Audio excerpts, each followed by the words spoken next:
Greetings viewers, JLB here. On this episode of Animation Cinema, the 20th episode I might add, we are going to be discussing a little film that was released both stateside and over across the pond in jolly old England. The film is called Animal Farm.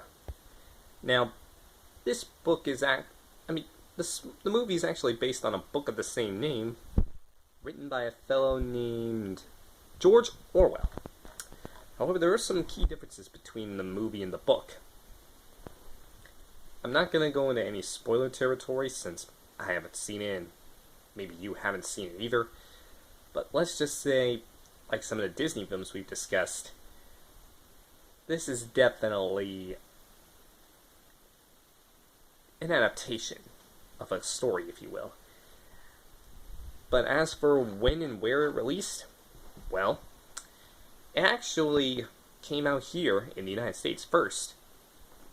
Debuted on December 29th, 1954 in New York City. And as for the jolly old folks around in England, the film came out about 9 days later in jolly old London, England. A film that actually was released stateside and in London for a very specific reason. You see, it was the very first British animated film. Now, there were a couple of war propaganda films that came out during the Second World War, but I don't necessarily count those. And this is technically the very first British animated films, so let's leave it at that, eh?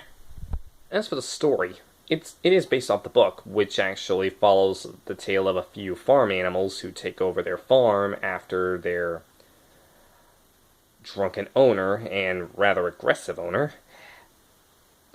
ultimately ends up dying. Yeah, I haven't really seen this movie, so I don't really know much about the story other than that. But is it worth seeing?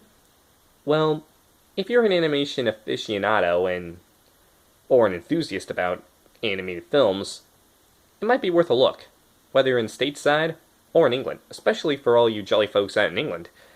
I would recommend having a view of this at least once in a while, if you prefer. And you'll have to forgive my British accent, I'm trying to sound a little bit more sophisticated. Anyway, that's been this week's Animation Cinema episode. Thank you so much for joining, and